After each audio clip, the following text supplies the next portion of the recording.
My sister raised her glass, eyes sparkling, lips painted in venom. "Cheers to the Ramirez family," she said, her gaze grazing over everyone like a queen surveying peasants. "Except for Isabella, the failure who only has money." Laughter erupted, my parents' laughter. And I didn't blink. I raised my glass too, calm and steady. "To the failure," I said, voice clear, sharp, final, "who will stop paying for your wedding." The silence was immediate, delicious. You don't see betrayal coming when it wears your last name. You excuse the jabs as jokes, the cold shoulders as stress. You tell yourself family doesn't mean harm, they just don't know better. But mine did. Natalia was always the favorite, beautiful, loud, dazzling in ways that burned others just to be near her.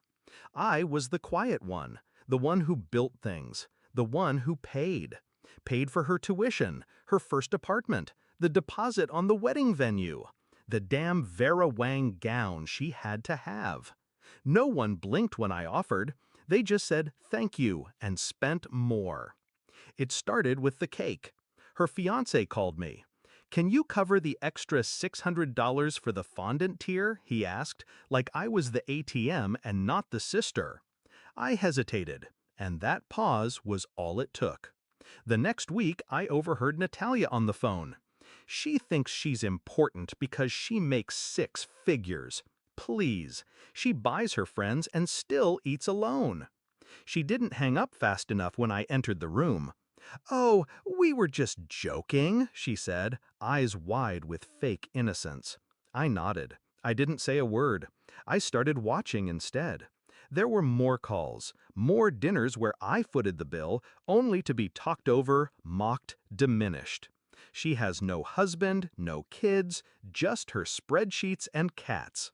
Except I don't have cats. They just liked the narrative. The final straw came 2 weeks before that dinner. I accidentally saw a group chat. Her phone lit up while she was in the bathroom. My name was the chat title, Isabella the Wallet. Natalia, my parents, even our cousin Lucas, laughing at me, calling me pathetic, desperate, lonely, but useful. I took a screenshot, sent it to myself. And in that quiet moment in her kitchen, I stopped being the wallet and started being the weapon. I didn't explode. I didn't cry. I calculated. I called the venue first. The balance hadn't been paid. I asked for a full breakdown, every invoice I'd covered so far. $43,712.27. Next, I called my lawyer.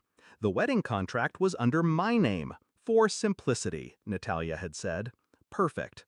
Then I called the bank, froze the wedding account, transferred the remaining balance to a new one under my business. 3 days before the dinner, I canceled the florist, the caterer, the open bar. I left the dress untouched. Let her try it on, twirl, dream. Let her think she'd won. Back to that dinner. When I said the words, "Who will stop paying for your wedding?" Natalia blinked once, twice. "Wait, what?" I didn't explain. I just sipped my wine. She laughed, unsure. "You're joking, right?" I smiled.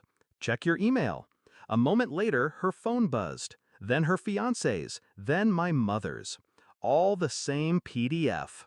Notice of withdrawal, Ramirez wedding funding termination. Attached, every receipt, every cancellation notice, every clause highlighted in red.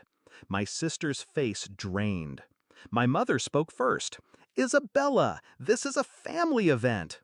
"No," I said, "this is a charity event I no longer fund." The next 24 hours were loud.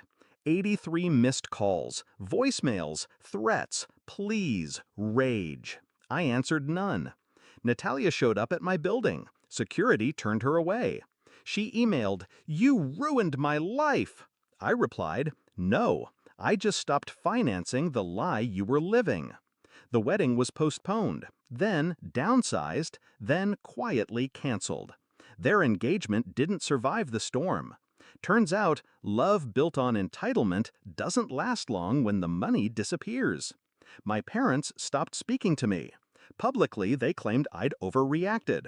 Privately, they begged me to reconsider. I didn't. People ask if I regret it. No, because there's power in silence, in watching, in knowing exactly when to strike. They wanted to call me a failure? Fine. Then I'll be the kind of failure who doesn't pay for people to mock her. The kind of failure who builds empires while others build group chats. I still have the screenshot saved, not out of bitterness, out of clarity. Sometimes blood isn't thicker than self-respect, and sometimes the quiet one burns the loudest. Cheers to that.